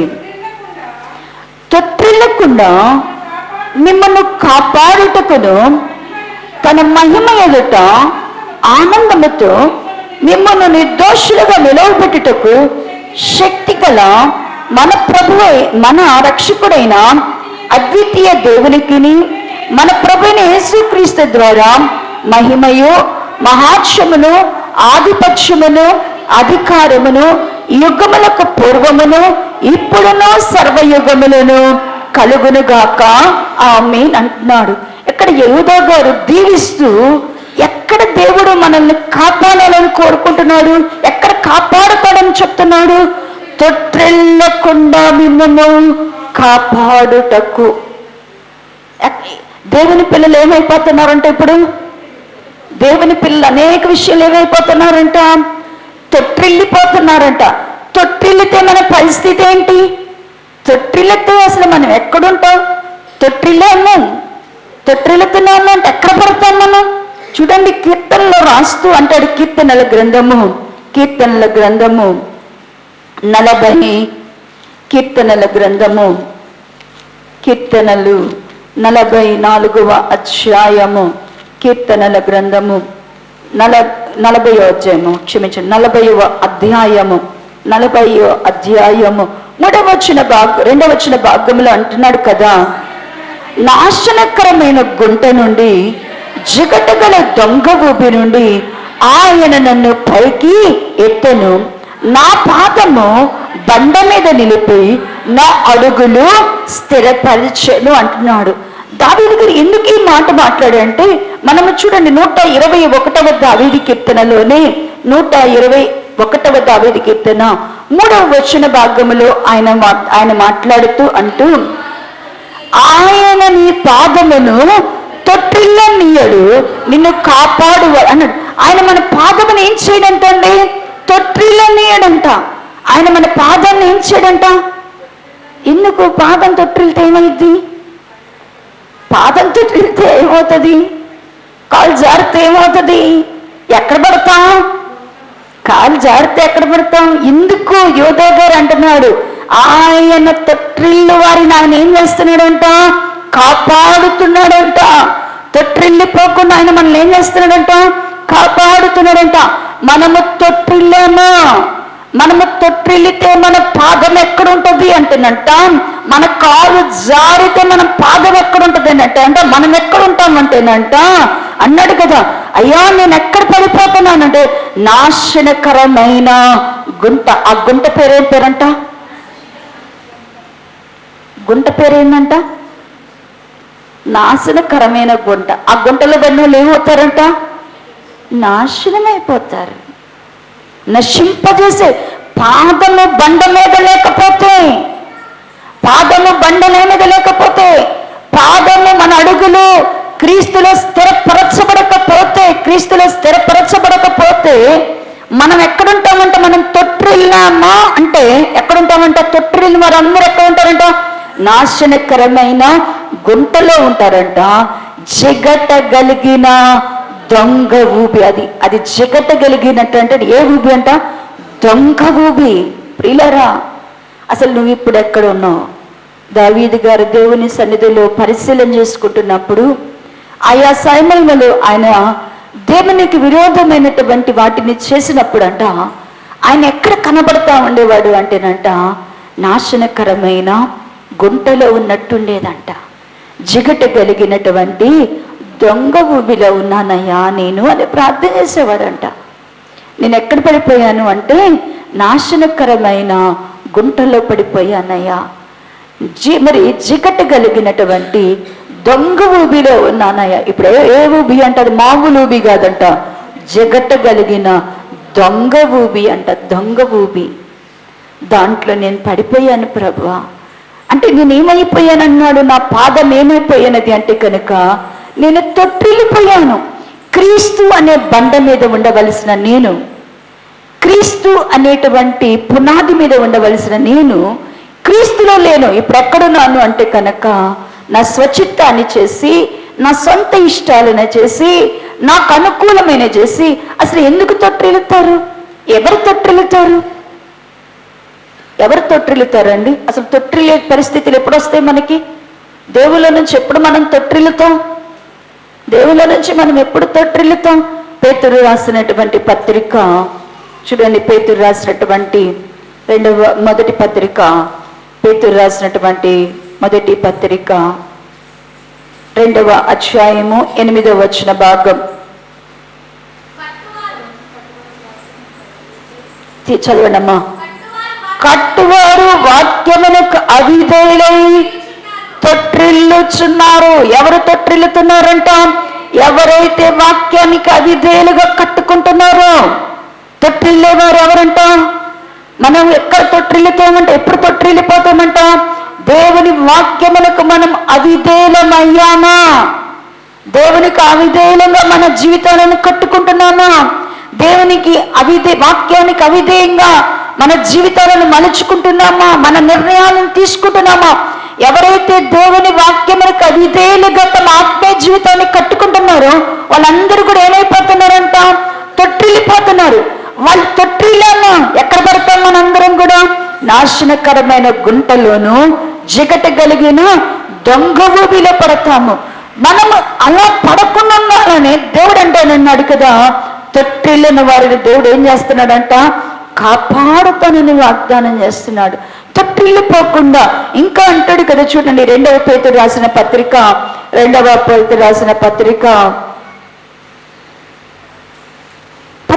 వచన భాగంలో అంటాడు కదా, మీరిట్టి క్రియలు చేయవారైతే ఎప్పుడునో తొట్టిల్లరు అంటున్నారు. ఏ క్రియలను చేయవారైతే ఎవరు తొట్టిల్లరు అంటున్నారు? ఎవరైతే దేవుని యొక్క, ఇక్కడ ఉన్నాడు కదా, దేవుని యొక్క స్వభావములో ఈ 4వ వచన భాగం చివరిలో అంటాడు కదా, దైవ స్వభావమందు పాలివారొగరట్లుగా వాటిని అనుగ్రహించును. దైవ స్వభావం దేనిలో కనపడుతుంది? దైవ స్వభావము దేనిలో కనపడుతుందంట? విశ్వాసంలోను సద్గుణములోను. నిన్న ధ్యానం చేసాం కదా, విశ్వాసము, సద్గుణము, జ్ఞానము, ఆశా నిగ్రహము, సహనము, భక్తి, సహోదర ప్రేమ, దయ, ఈ 8 దైవ స్వభావం ఉంది అంటే 8 ఉంటాయి మనలో. ఏంటి 8? దైవ స్వభావం మనకుంది. మనలో దేవుని యొక్క స్వభావం ఉన్నది అంటే ఖచ్చితంగా మనలో విశ్వాసం ఉంటుంది, సద్గుణం ఉంటుంది, జ్ఞానం ఉంటుంది, ఆశానిగ్రహం ఉంటుంది, సహనం ఉంటుంది, భక్తి ఉంటుంది, సహోదర ప్రేమ ఉంటుంది, దయ. ఇవన్నీ మనలో ఏమైపోతాయంట? అమర్చబడి ఉంటాయి. ఇవి ఎవరిలో అమర్చబడి క్రియ కలిగి ఉంటాయో వాళ్ళు ఎప్పటికీ కూడా ఏమవరంట? తొట్టిల్లరంట. వీటిలో ఒక్కటి మనలో లేకపోయినా ఖచ్చితంగా మనం ఏమైపోతామంట? తొట్టిల్లుతాం. ఇప్పుడు తొట్టిల్లిన వారిని కూడా దేవుడు ఏం చేస్తాడని వాగ్దానం చేస్తున్నాడు. తొట్టిల్లిన వారిని కూడా ఏం చేస్తాడంట? సరి చేసుకుని దేవుడు ఏం చేస్తానంటున్నాడు? కాపాడుతాడు. తొట్టిల్లిన వారిని కాపాడంట. ఆయన ఎదుట నిలబడుటకు శక్తినిస్తాడంట. నాశనకరమైన అంటే ప్రియులారా, నేను తొట్టిల్లుతున్నావో నిలబడ్డావో మనకి తెలుసా? గత సంవత్సరం నువ్వు ఎక్కడున్నావు? బండ మీద ఉన్నావా? గుంటలో ఉన్నావా? 24వ సంవత్సరం బండ మీద ఉన్నావా? గుంటలో ఉన్నావా? నీ మనస్సాక్షి నువ్వు ఒక ప్రశ్న వేసుకున్నావా? 2024 సంవత్సరం మీద క్రీస్తు అనే పునాది బండ మీద ఉన్నావా? ఊపిలో ఉన్నావా? జిగటు కలిగిన దొంగ ఊపిలో ఉన్నా ఎక్కడ ఉన్నావు? అది తెలిస్తే, ఎక్కడున్నావో తెలిస్తే ఎప్పుడేమవుతాం? అసలు తెలిసినవాడికే కదా, పడ్డామో లేసామో తెలిసినవాడికే కదా అడగాల్సింది ఏదైనా. మనం పడినా ఒకటే, నిలబడినా ఒకటే అనుకుంటే ఏం చేస్తాం? ఈ సంవత్సరానికి కూడా మేఘాలు కొట్టుకుపోయినట్టుగా ఈ సంవత్సరాన్ని కూడా తేల చేస్తాం. కాదు సుమా, దేవుడైతే అంటున్నాడు, యెహోవా నిన్ను కాపాడతాను. ఆయన కాపాడతానంటుంది నీ ఆరోగ్యాన్ని కంటే, నీ ఆస్తి కంటే, నీకున్నటువంటి అక్కరల కంటే దేవుడు నిన్ను కాపాడాలనుకుంటుంది ఎక్కడంటే దుష్టుడి నుంచి నిన్ను కాపాడతానని, దుష్టత్వములో నుండి నిన్ను కాపాడతానని, తొట్టిల్లకుండా నిన్ను కాపాడతానని. తొట్టిల్లిపోకుండా అంటే మనం తొట్టిల్లితో ఒప్పుకుంటే మనకుంటే తెలుస్తుంది కదా కాపాడమని అడిగేది. దావీదు గారు కూడా అంటున్నాడు, అయ్యా దావీదు గారు అన్నాడు, నేనైతే తొట్టిల్లాను. బుద్ధి లేకపోయినా జ్ఞానం లేకపోయినా ఖచ్చితంగా సామెతల గ్రంథంలో అంటాడు కదా, బుద్ధి లేకపోయినా జ్ఞానం లేకపోయినా ఖచ్చితంగా మనం ఏమవుతామంట? తొట్టిల్లిపోతాం. జీవాన్ని సంపాదించుకోకపోతే తొట్టిల్లిపోతాం. ఇశ్రాయేలు ప్రజలందరూ కూడా దేవుని వాక్యమైన కవిదేలే లేపోయారంట, తొట్టిల్లిపోయారు. తొట్టిల్లిపోయిన మనము కాపాడబడాల. తొట్టిల్లిపోకుండా మనం ఏం చేయబడాలంట? కాపాడబడాల. అందుకొరకు ప్రభు ఈ సంవత్సరము మనతో మాట్లాడుతున్నారు. ప్రియులారా, దేవుడైతే నేను ప్రతి నిమిషం ఒక్కొక్కసారి అనుకుంటా, నేను కూడా ప్రార్థన చేసేటప్పుడు, ఎవరికైనా కోసం ప్రార్థన చేసేటప్పుడు దేవుడిని ఎట్ట కాపాడమని ప్రార్థన చేస్తానంటే, ఎవరైనా పుట్టినరోజు వచ్చినా, ఏదైనా సందర్భం వచ్చినా, లేకపోతే ఏదైనా నా వ్యక్తిగతమైన ప్రార్థనలో నేను చేస్తా ఉన్నా, నేను ప్రార్థన చేసేటప్పుడు దేవుని దగ్గర ఎంత ప్రార్థన చేస్తానంటే, అయ్యా ఒకడు కనుగుడ్డును కాపాడుకున్నట్లుగా, కంటి పాపను కాపాడుకున్నట్లుగా నువ్వు మమ్మలను కాపాడు ప్రభువా అని ప్రార్థన చేస్తా. అంటే చిన్న పిల్లలకే కానీ పెద్దోళ్ళకే కానీ దీనికి ఏమి అన్ని అజాగ్రత్తగా ఉంటాయి, కానీ కంటి పాప మాత్రం అంటే ఎప్పుడంట అజాగ్రత్తగా ఉండదంట. కనుగుడ్డు కంట ఏమి ఎప్పుడూ అజాగ్రత్త ఉందంట. ఎంత సడన్గా దాని దగ్గరికి అపాయం వచ్చినా కూడా అంట అది ఖచ్చితంగా ఏం చేస్తుందంట, కన్ను రెప్ప ఏం చేస్తుందంటేనంట మూతపడిపోతుందంట. బయట దుమ్ము వడిగా కొరత వెళ్ళిపోయాడు అనుకో, ఒళ్ళంతా కూడా కప్పుకోవడం, చేతులు కాళ్ళు ఏమి కూడా దానికి సెక్యూరిటీగా ఏం షీల్డ్ను బయట తీయదు. కానీ కనుగుడ్డు మాత్రం ఏం చేసేసిద్ది అంటేనంట వెంటనే కంటి పాపతో ఏం చేసేస్తుందంట, కనుగుడ్డుని కాపాడుకుంటుందంట. దేవుణ్ణి మనమేమో, దేవుడు మనల్ని కంటి పాపలాగా, కనుగుడ్డులాగా దేవుడు మనల్ని ఏం చేస్తున్నాడు అంటేనంట కాపాడుతున్నాడు. అంతగా మనల్ని కాపాడుతున్నాడు. ఇంతది ఎందుకు కాపాడాలా? దుష్టత్వం చేయడానికా? దుష్టునికి లోబడిపోవడానికా? లేకపోతే తొట్టిల్లిపోవడానికా? నీకు ఆయన నిన్ను కాపాడాల్సినది ఎందుకు? ఆయన నిన్ను కాపాడుకోవలసింది ఎందుకంటే నీ పాదము జారిపోకుండా, నీ పాదము తొట్టిల్లకుండా, నీవు తొట్టిల్లిపోకుండా ఆయన ఎదుట నిన్నేం చేయాలా? నిలబెట్టడానికి ఆయన నిన్ను కాపాడాలా. ఈ లోకంలో నువ్వు కావాల్సిన అడిగి నువ్వు ఎప్పుడు 120 సంవత్సరాలకు కూడా ఏమడుగుతావు? ఇదే మాట అడుగుతావు, కాపాడు కాపాడు అంటావు. 120 సంవత్సరాలు బ్రతికించినా కూడా, 100 సంవత్సరాలు బ్రతికించినా కూడా దేవుని ఏమని అడుగుతావు? కాపాడు ప్రభు అంటావు. కాపాడమని అడుగుతాం. అప్పుడు కూడా యూత్ అండ్ యంగ్గానే ఉండాలని కోరుకుంటాం. 100 సంవత్సరాలకు కూడా ఎలా ఉండాలనుకుంటాం అంటే ఫిట్గానే ఉండాలని కోరుకుంటాం. కానీ దేవా, నా పాదము తొట్టిల్లకుండా ఉండడానికి నాకు కాపుదలు కావాలి ప్రభువా. నేను బండ మీద ఉన్నానో గుంటలో ఉన్నానో తెలియకుండా, నేను బండ మీద ఉన్నాను, దొంగ ఊబిలో ఉన్నాను నాకు తెలియకుండా నేను బ్రతికి ప్రయోజనం ఏంటి? నేను తొట్టిల్లకుండా ఉంటేనే ఎక్కడ నిలబడగలను అంటే కనుక నేను దేవుని ఎదుట నిలబడగలను. నేను తొట్టిల్లకుండా చక్కగా ఉంటేనే నేను ఎక్కడ ఉండగలను అంటేనంట ప్రభువుని యేసుక్రీస్తు ప్రభు వారు ప్రత్యక్షమైనప్పుడు ఆయన ఎదుట నిలబడగలను. ఇంకా ఆయన ఏం కాపాడగలడు? ఆయన ఏం కాపాడాలని కోరుకుంటున్నాడు? ఎందుకు ఆయన మనల్ని కాపాడుతున్నాడు? ఇంకా మనకి ఏ కాపుదలు కావాలా? ఇంకా ఏం దుష్టుల నుంచి కాపాడబడాలా, దుష్టత్వంలో నుంచి కాపాడబడాలా, తొట్టిల్లకుండా మనము కాపాడబడాలా. ఇంకా ఇంకా మనకి ఇంకా కాపుదలు ఎక్కడ కావాలా? ఇంకా మనకి ఎక్కడ కాపుదల అవసరము? చూడండి, తెస్సలోనికీయులకు రాసిన మొదటి తెస్సలోనికీయులకు రాసిన పత్రిక 5వ అధ్యాయము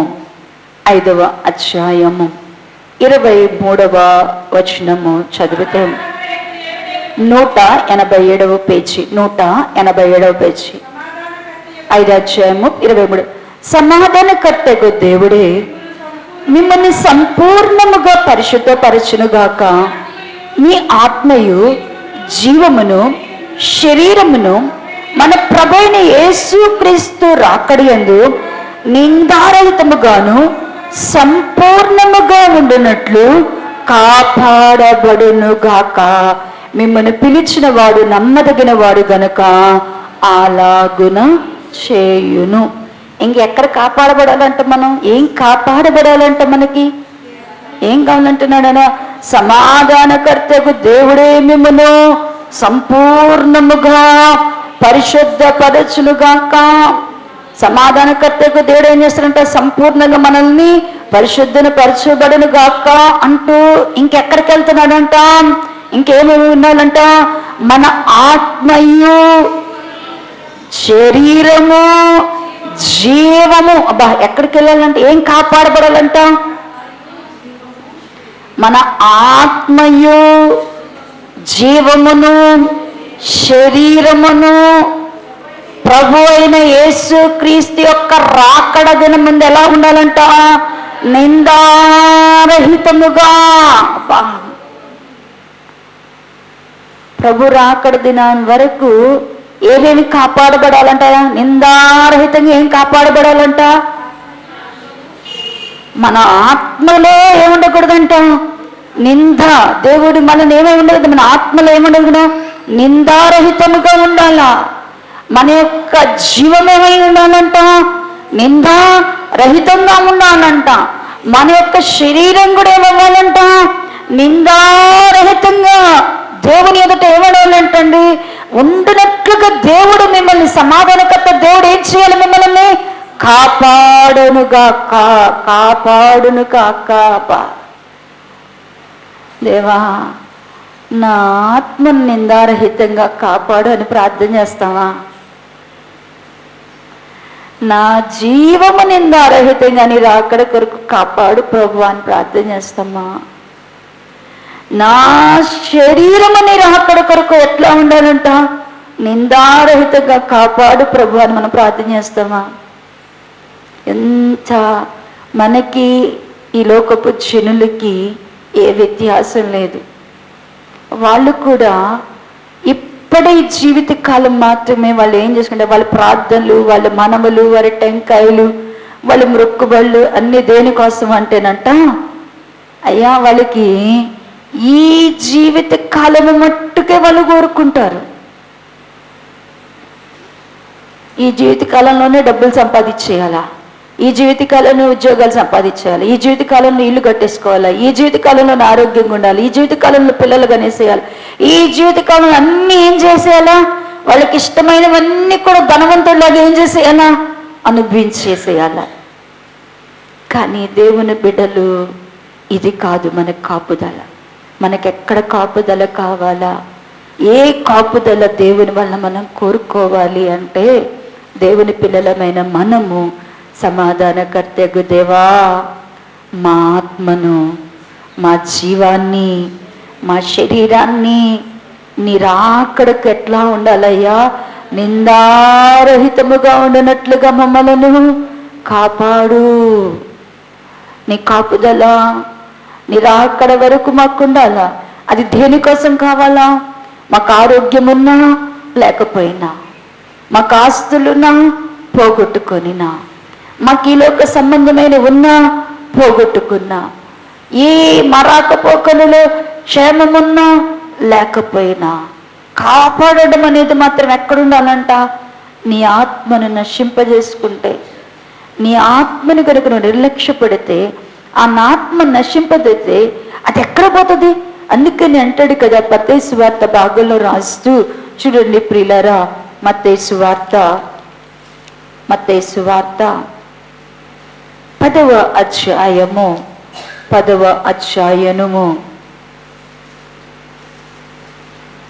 28వ వచన భాగమును చదివితే, మరియు ఆత్మను చంపనేరక దేహమునే చంపు వారికి భయపడకుడు కానీ ఆత్మను దేహమును కూడా నరకములు నశింపచేయడానికి మిక్కిలి భయపడుడి అన్నాడు. చాలా అండి.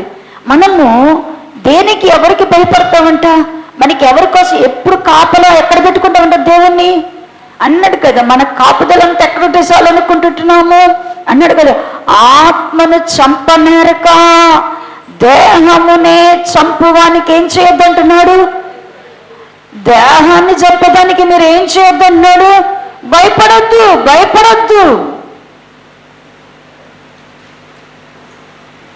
దేహాన్ని మాత్రమే చూసి దేహాన్ని చంపడానికి మీరు భయపడొద్దు, దానికి భయపడొద్దు. మనం భయపడాల్సింది దేని కొరకంట? ఆత్మను దేహాన్ని కూడా నశింపచేయగలిగిన దేవునికి. అందుకని మనకి కాపుదల ఎక్కడ కావాలా? ఎక్కడ దేవుడు మనల్ని కాపాడాలా? యెహోవాయే నిన్ను కాపాడును అంటున్నాడు. ఏం కాపాడమని అడుగుతావు ఈ సంవత్సరం అంతా? ఎక్కడ దేవుడు నీకు కావలి కాయాలా? ఎక్కడ నిన్ను ఆయన కాపరిగా పెట్టుకుంటావు? ఎక్కడ ఆయన నువ్వు పక్షిరాజుగా పెట్టుకుంటావు? ఎక్కడ నువ్వు తోటమాలిగా ఆయన ఉపయోగించుకుంటావు? ఎందుకు? ఎక్కడ పెట్టుకోవాలా? ఎందుకు ఆయన నిన్ను పక్షిరాజుగా, పక్షులు పిల్లలను కాపాడునట్లుగా దేవుడు నిన్ను కాపాడాలా? కాపరి మందను కాపాడునట్లుగా ఎందుకు కాపాలు కాయాలా నీ కొరకు?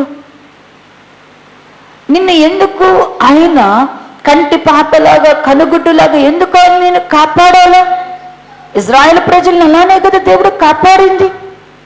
కను పాపలాగా ఆయన కాపాడని అంటున్నాడు కదా. ఇది ద్వితీయోపదేశ కాండము 32వ అధ్యాయ భాగంలో, ద్వితీయోపదేశ కాండము 32వ అధ్యాయ భాగంలో, ద్వితీయోపదేశ కాండము 32వ అధ్యాయము 10వ వచన భాగమును చదివితే,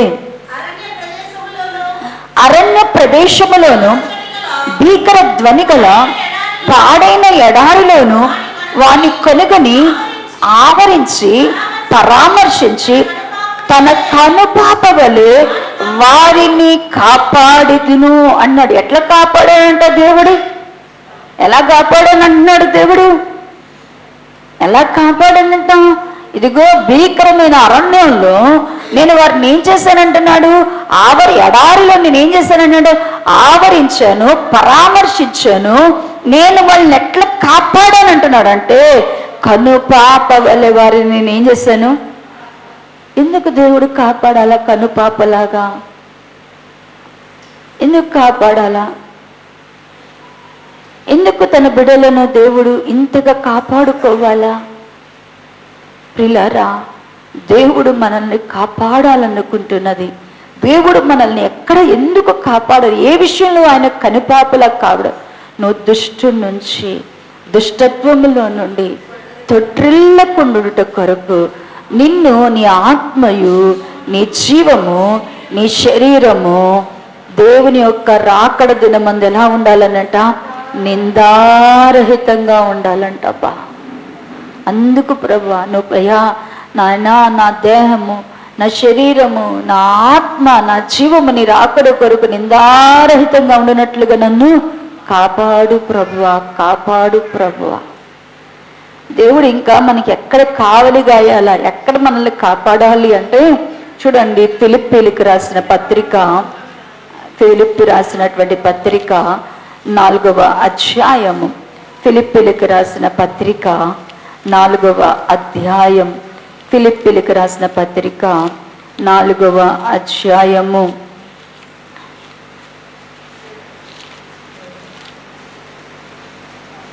4వ అధ్యాయము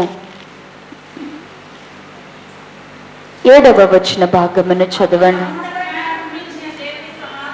అప్పుడు సమస్త జ్ఞానముకు మించిన దేవుని సమాధానము యేసుక్రీస్తు వలన మీ హృదయ తలంపులకు కావలి ఉండును. దేవుడు కావలి వానిగా కాపాడుతాడంటే ఎక్కడ కాపాడుతానంటున్నాడు? ఎక్కడ కాపాడుతాడంటున్నాడు దేవుడు? మన హృదయ తలంపులకు, మన హృదయ తలంపులకు మనకి కాపుదల కావాలా? దేవుడు మనకి ఎక్కడ కాపాడబడాలంట? మనం ఎక్కడ దేవుడు మనల్ని కావలి కాయాలంట? ఎక్కడ దేవుడు కావలి కాస్తే మనకి ప్రయోజనము?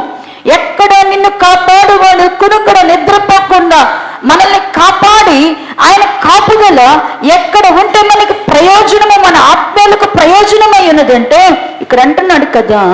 ఎందుకు ఈ ఫిలిప్పీ పత్రికలు రాస్తున్నాడు అంటే దేవుడు సమీపంగా ఉన్నాడంట.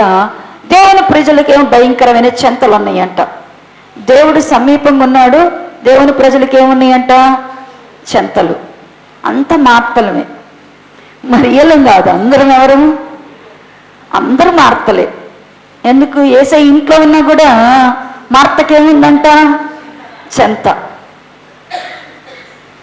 అందరూ మార్తలు. మరియలు ఎవరున్నారు? ఎవరు లేరు. మార్తలుగా ఉన్న వాళ్ళందరూ ఎట్లా ఏం కలిగి ఉంటారు?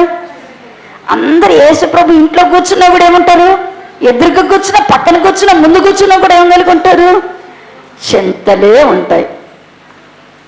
అంటే వాళ్ళే కానీ ఇక దేవుడి మీద కాన్సన్ట్రేట్, దేవుని మీద ఎంత దగ్గరగా ఉన్నా, ఎంత దేవునికి దగ్గరగా ఉన్నా దేవుని మీద ఎక్కడ వాళ్ళకి భరోసా ఉండదు.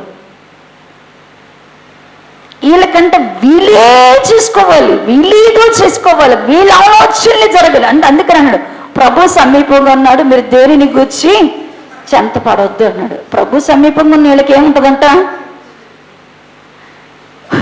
ప్రభు సమీపంగా ఉన్న చెంత అన్నాడు. యేసయ్య అదన్నాడు, ధోనిలో పడుకున్నాడు. బాగా సముద్రం మీద తుఫాన్ అలర్జీ రేయంగానే వాళ్ళకు కూడా ఏముందంట? అక్కడే ప్రభు ఉన్నాడు. ప్రభు ఉన్న వాళ్ళకేమి లేదంట. తుఫాను, గాలి తుఫాను చూడంగానే ప్రభువా నీకు మా మీద చింత లేదా? ఎంత దగ్గరున్నా వీళ్ళకి మాత్రం ఏం వదలదంట? చింత లేదు, చింత వదలదు. ఇప్పుడు చాలా మంది అందరికి ఏమన్నా ప్రాబ్లం ఏంటంటే దేవుడికి ఎంత దగ్గరున్నా వీళ్ళకి ఏముందంటేనంట చింత ఉంటుంది. ఎందుకు చింత ఉంటుంది అంటే వీళ్ళ హృదయ తలంపులు దేవుణ్ణి ఆశ్రయంగా చేసుకో. ఎంత దేవునికి దగ్గరగా ఉన్నా వీళ్ళ హృదయ తలంపులో మాత్రం వాళ్ళ ఆలోచనలు వాళ్ళయే, వాళ్ళ తలంపులు వాళ్ళయే. ఇది ఇది ఇది ఇది భక్తిలో ఇది ఒక భయంకరమైన భక్తి రోగం. ఎంత భీకరమైన ప్రార్థన చేసినా కూడా, ఎంత భీకరమైన ప్రార్థన చేసినా కూడా, 3 గంటల ప్రార్థన చేసినా కూడా దేవుడు ఏం చేస్తాడు అంటాడు వెంటనే లేచి.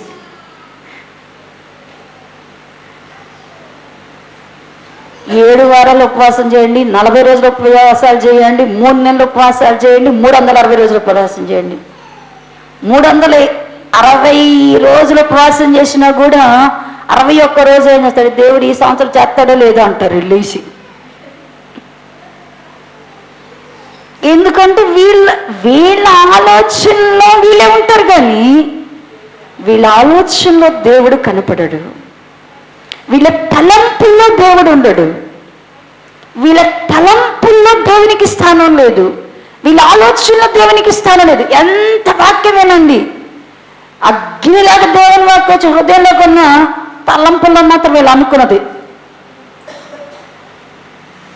ఆలోచనలు మాత్రం వీళ్ళు అనుకున్నది. అందుకు ఎవరి ఆలోచనలో దేవుడు పని చేయటం లేదు, ఎవరి తలంపులలో దేవుడు కనబడటలేదు, వాళ్ళందరి లోకలు ఎట్లుంటారంటే ఖచ్చితంగా చింతగలిగిన వాళ్ళుగానే ఉంటారు. వాళ్ళందరూ ఎవరంటండి? అందరు మార్తలు, అందరు ధోనిలో ఉన్న శిష్యులే. ఏసై ఆ పక్కనే పడుకొని ఉన్నాడు. ఏసై పక్కన ఉన్నా కూడా వాళ్ళకి ఏముందంట? చెంత ఉంది. ఏసై దగ్గరుండి ప్రయోజనం ఏమండి? ఇంట్లో ఉండి ప్రయోజనం ఏముందండి? ఎక్కడుండి ప్రయోజనం ఏంటి? దేవుడు మీకు ఇప్పుడు సమీపంగా ఉన్న వీళ్ళకి మాత్రం ఏం వదలలేనుగా? చెంత పోవటం లేదు. ఇప్పుడు మనకి కాపుదల ఎక్కడ కావాలి అంటే హృదయ తలంపులు, హృదయ ఆలోచనలన్నీ దేవునికి దగ్గరగా ఉన్న, దేవునికి సమీపంగా ఉన్న మనలో మనమే ఉంటున్నాం. మనలో లోకమే ఉంది, మనలో మనుషులే ఉన్నారు, మనలో మరి పరిస్థితులే ఉన్నాయి. ఇవి పోవడానికి అంటున్నాడు కదా దేవుడు. అంటున్నాడు కదా, మీరు దేనికి చింతపడదు కానీ మీ చింత యావత్తు ఆయన మీద వేసి ప్రార్థన విజ్ఞాపనల చేత మనపూర్వకముగా మీరు దేవుడికి మీ మనవలు ఏం చేయమంటున్నాడు? తెలియపరచండి. కృతజ్ఞతాపూర్వకముగా మీరు ఆయనకి తెలియపరచండి. అప్పుడు నేనేమి ఇస్తాను అంటే సమాధానకర్తకు దేవుడు, సమస్త జ్ఞానముకు మించినటువంటి సమాధానకర్తకు దేవుడు మీ హృదయ తలంపులకు కావలి కాయును. దేవుడు ఈ విషయంలో కాపాడితే ఎంత బాగుండు. మన హృదయ తలంపులకి దేవుడు కాపుదగా ఉంటే, కావలి ఉంటే ఎంత ఆత్మీయంగా ఎదుగుతాం. దేవుడు మన ఆత్మను, మన జీవాన్ని, మన శరీరాన్ని నిందారహితంగా కాపాడితే ఎంత పరిశుద్ధంగా ఉంటాం, ఎంత సంపూర్ణంగా పోతాం. దేవుడు మనల్ని దుష్టత్వములో నుంచి తప్పిస్తే మనం ఎన్ని పాపాలు, ఎన్ని అపరాధాలు, ఎన్ని పొరపాట్లను చేయకుండా తప్పింపబడతాం. తొట్టిల్లకుండా దేవుడు మనల్ని కాపాడితే ఊబిలలో, నాశనకరమైన గుంటలో, దొంగ ఊబిలో పడకుండా ఎలా కాపాడబడతాం?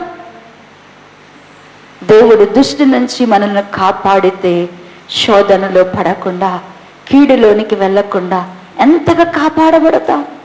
ప్రియ దేవుని బిడ్డలారా, దేవుడు మనకి వాగ్దానం చేస్తున్నాడు. యెహోవాయే నిన్ను కాపాడును కాక, ఆయనే నిన్ను కాపాడుతానంటున్నాడు. ఎక్కడ వాడుకుంటావు ఆయన కాపుదలను? ఎక్కడ నిన్ను కాపాడాలని కోరుకుంటావు? ఎక్కడ కాపాడితే నీకు క్షేమం? సరే, ఎందుకు ఇవన్నీ మనల్ని కాపాడాలా? ఎందుకు దేవుడు కాపాడుకోవాలా? ఇంతగా నిన్ను కాపాడుకోవడం దేనికి? కంటి పాపలాగా, కాపరిలాగా ఆయన ఎదుట ఆయన నిలబడ తర్వాత కనపడిద్ది. ఇంక ఇప్పుడు ఎందుకు? అసలు ఇప్పుడు నిన్నెందుకు కాపాడాలా? ఈ సంవత్సరం నిన్నెందుకు కాపాడాలి దేవుడు? ఎందుకు కాపాడాలి నిన్ను ఈ సంవత్సరం దేవుడు? అసలు ప్రభు బలంలో నీకు వస్తున్నావు. దేవుడు, నువ్వు నన్ను ఈ సంవత్సరం నన్ను కాపాడు ప్రభువా అని నువ్వు అడుగుతున్నావు. ఎందుకు నేను కాపాడాలా? ఎందుకు మనల్ని ప్రభు కాపాడుకోవాలా? ఎందుకు అంటే యెషయా గ్రంథము 42వ అధ్యాయము 7వ వచన భాగమును చదవండి. 7వ వచన భాగము, బంధింపబడిన వారిని చెరసాలలో నుండి వెలుపలికి తెచ్చుటకును, చీకటిలో నివసించు వారిని బందీ గృహముల నుండి వెలుపలికి తెచ్చుటకు యెహోవానగు నేనే నీతి విషయములో నిన్ను పిలిచి నిన్ను చేయి పట్టుకొంటిని. నిన్ను కాపాడి ప్రజలకు నిబంధనగాను అన్యజనులకు వెలుగుగాను నిన్ను నియమించి ఉన్నాను. ఎందుకు దేవుడు మనల్ని కాపాడాలనుకుంటున్నాడు? ఎందుకు దేవుడు మనల్ని కాపాడుకోవాలనుకుంటున్నాడు అంటే కనుక, నిన్ను కాపాడి ప్రజలకు మనల్ని ఏం చేయాలంట? ప్రజల కొరకు మనం ఏం చేయబడాలంట? నిబంధనగాను. ప్రజలకు మనం ఎలా ఉండాలంట? ప్రజల యొద్ద మనం ఎలా ఉండాలంట? నిబంధనాజనులముగా, నిబంధనగా ఉండాల. అన్య జనులకు మనం ఏమై ఉండాలంట? వెలుగుగా ఉండడానికి దేవుడు నిన్ను కాపాడి ప్రజలకు నిన్ను ఏం చేస్తానంటున్నాడు? నిబంధనగా చేస్తాను. అసలు ఈ మాట నాకు ధ్యానం చేస్తున్నప్పుడు నా హృదయంలో ఎంత ఆనందం వచ్చేసిందంటే, దేవుడు ఇంకొక మాట కూడా అంటాడు యెషయా గ్రంథములోని. చూడండి ప్రియులారా, యెషయా గ్రంథము 49వ అధ్యాయము 8వ వచన భాగంలో ఒకసారి చదివితే 611వ పేజీ 8వ వచన భాగం 49:8. యెహోవా ఇలాగు సెలవిచ్చుచున్నాడు, అనుకూల సమయమందు నేను మొర ఆలకించి నీకు ఉత్తరమిచ్చెతిని, రక్షణ దినమందు నేను ఆదుకుంటుని, బయలు వెళ్ళడని బంధింపబడిన వారితోను బయటికి రండి చీకటిలో ఉన్న వారితో చెప్పుచు, దేశమును చక్కబరిచి పాడైపోయిన స్వాస్థ్యమును పంచిపెట్టుటకై నిన్ను కాపాడి ప్రజలకు నిబంధనగా నియమించితిని. దేవుడు మనల్ని ఎందుకు కాపాడుతున్నాడట? దేవుడు నిన్ను కాపాడి ప్రజలకు ఏం చేస్తున్నాడంట? నిబంధనగా నియమించాడు. ప్రజల కోసం నిన్ను ఎందుకు కాపాడుతున్నాడు? యెహోవాయే నిన్ను కాపాడును. యెహోవా నిన్ను ఎందుకు కాపాడుతున్నాడు? బాగా ఇంట్లో కూర్చొని టీవీ చూసి ఫోన్లు చూసుకొని పడుకుంటా ఉంటే నీ చుట్టూ ఆయన ప్రాకారంగా ఉండాలా? అంతేగా చేసేది. నీ పనులన్నీ నువ్వు చక్కబెట్టుకుంటుంటే, నీ సొంత కార్యాలన్నీ చేసుకుంటుంటే ఆయన కంటి పాపలాగా నిన్ను కాపాడాలా? నువ్వు బయటికి వెళితే నీకు అటు ఇటు రాకుండా ట్రాఫిక్ పోలీసు లాగా ముందొచ్చే వాళ్ళని, వెనకొచ్చే వాళ్ళని, పక్కన వచ్చే వాళ్ళని ఆపడానికి ఆయన నీకు కాపాడాలా? ఎందుకు ఆయన నిన్ను కాపాడాలా? ఎందుకు నిన్ను కాపాడుతున్న దేవుడు ప్రమాణం చేస్తున్నాడు? ఎందుకొరకు నిన్ను కాపాడుతానంటున్నాడు? ఎందుకు నిన్ను పక్షిరాజు తన పిల్లలను కాపాడుకున్నట్లుగా ఈ సంవత్సరం నేను కాపాడుతానంటున్నాడు దేవుడు. ఎందుకు కాపాడుతానంటున్నాడు అంటే, నిన్ను కాపాడి ప్రజలకు ఏం చేస్తానంటున్నాడు? నిబంధనగా చేస్తాను. అన్యజనులకు ఏం చేస్తానంటున్నాడు? ఎందుకు? నీవు నిబంధన ఏంటి? నువ్వేం చెయ్యాలా? నిన్ను కాపాడేది ఎందుకంటే, బందీ గృహములో ఉన్నారు చాలా మంది, చీకటిలో ఉన్నవారు, వారిని వెలుగులో తీసుకురావడానికి, బయటికి తీసుకురావడానికి, పాడైపోయిన దేశాన్ని చక్కబరిచి పంచిపెట్టడానికి, పాడైపోయిన దానిని ఏం చేయాలంటే చక్కబరిచి పంచిపెట్టడానికి నిన్ను కాపాడి ప్రజలకు ఏం చేస్తానంటున్నాడు? నిబంధనగా దేవుడు నియమిస్తానంటున్నాడు. ప్రభు బలలోనికి వస్తున్నావు, దేవుడు నీతో నిబంధన చేస్తున్నాడు. దేవుడు నిన్ను ఇలా నిబంధన జనముగా ప్రభు బలలోనికి, ప్రభు శరీరము తిని ప్రభు రక్తము త్రాగుతున్నాం, జీవాహారమైన క్రీస్తును తింటున్నాం, జీవజలమైనటువంటి క్రీస్తును పానం చేస్తున్నాం. దేవా నువ్వు కాపాడు అనుకున్న నీ ప్రార్థన ఎప్పుడైనా ముగిస్తావా? అడుగుతావా? మీ ప్రార్థన చేసేటప్పుడు కాపాడు ప్రభు అనుకున్న ఎవరైనా ప్రార్థన చేస్తారా? ఇదే ప్రశ్న. ఎందుకు కాపాడాలమ్మంటే ఏం చెబుతావు? నిన్ను కాపాడాల్సింది ఎందుకమ్మా అంటే నువ్వేం చెప్తావు? ఎందుకు కాపాడబడాలా? నీవు బంధకాల్లో ఉన్న వారిని, బందీ గృహంలో ఉన్న వారిని, చీకటిలో ఉన్న వారిని, చెరలో ఉన్న వారిని బయటికి తీసుకొచ్చే బాధ్యత నీదే. వారి బయటికి రావాలా? పాడైపోయినటువంటి దేశాలు చక్కబడబడాలా? పాడైపోయిన దేశాన్ని ఏం చేయాలంట? పాడైపోయిన ఇల్లు ఏమవ్వాలంట? చక్కబడాలా? పాడైపోయిన గృహము చక్కబరచబడాలా? పాడైపోయిన దేశాన్ని చక్కబరిచి దానిని పంచి పెట్టడానికి దేవుడు నిన్ను కాపాడి ఏం చేయబోతున్నాడు అంటంట? నిన్ను నియమించాడు. అన్య జనులకు నువ్వేమవ్వాలి? సంవత్సరం అంతా ఎలా ఉండాలా? వెలుగుగా ఉండాలా. అన్య జనులకు నువ్వేమై ఉండాలా? వెలుగై. అందుకొరకు ప్రభు మనల్ని కాపాడుతానంటున్నాడు. ఆయన మనం అడిగినా అడగకపోయినా మన రాకపోకల్లో దేవుడు ఏం చేస్తున్నాడు? కాపాడుతున్నాడు. మన ఇంటి చుట్టూ ఏం చేస్తున్నాడు? ఆయన మన ఆరోగ్యాన్ని ఏం చేస్తున్నాడు? కాపాడుతున్నాడు. మన స్వాస్థ్యాన్ని కాపాడుతున్నాడు. మనకు కలిగిన వాటన్నిటినీ కాపాడుతున్నాడు. నువ్వు అడిగిన అడగకపోయినా దేవుడు ఇవన్నీ నీ పక్షంగా చేస్తున్నావు.